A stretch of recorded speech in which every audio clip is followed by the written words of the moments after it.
The Naked Gun 2 feels like a film that popped out of nowhere, just barely slipping through the cracks of what is allowed in modern day cinema. Yeah, I mean it.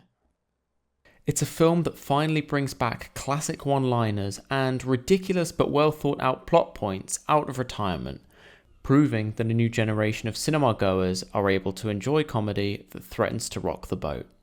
The film centres around Frank Drebin Jr., an aging police officer stuck in a permanent midlife crisis, and it tells the story of how he saves the world from a giant tech billionaire that is definitely not based on Elon Musk.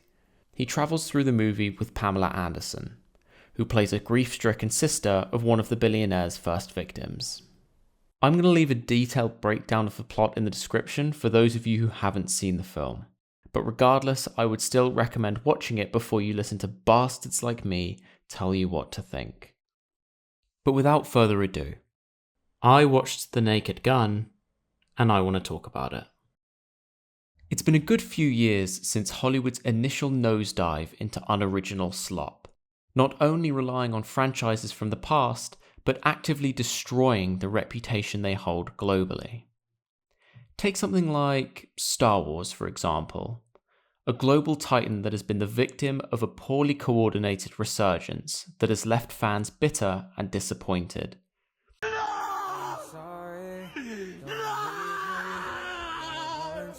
Proving that big names no longer hold the weight they once did, and showing that directors need to start putting some thought back into what is in a movie rather than just misleading, overblown marketing campaigns. I went into The Naked Gun 2 ready to chastise it for committing all of the modern sins, but instead I left feeling refreshed and hopeful for the future. The film's unapologetic humour manages to borrow from the old and satisfy the new with hilarious wordplay and modern references, making fun of some of the world's biggest problems and no doubt upsetting sensitive people along the way. Liam Neeson felt like the perfect man for this role, to me representing a potential new age in cinema that returns to a time of more experimentation, fewer guidelines, and more films that are willing to say screw you to the critics. As mentioned before, he plays a comedic version of a character he has spent his whole career playing, the gruff, well-meaning tough guy, and this definitely adds to the feeling of authenticity present during the runtime.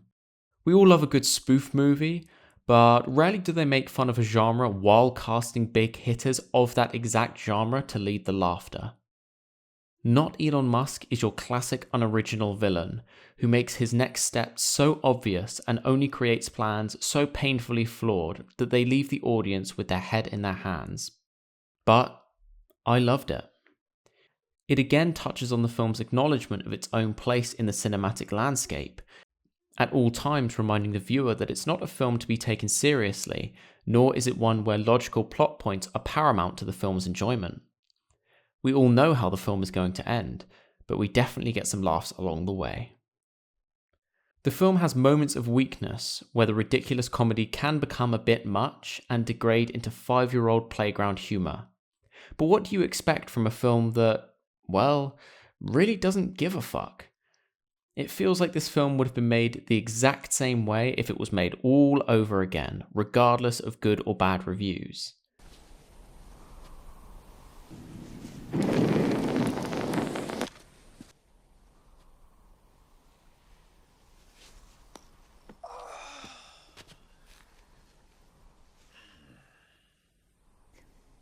Which is another small nod to the unapologetically funny and at times offensive humour of classics like Airplane or the Pink Panther movies.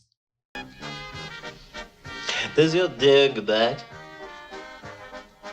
No? Oh. Let's dig it. I thought you said your dog did not bite. That is not my dog.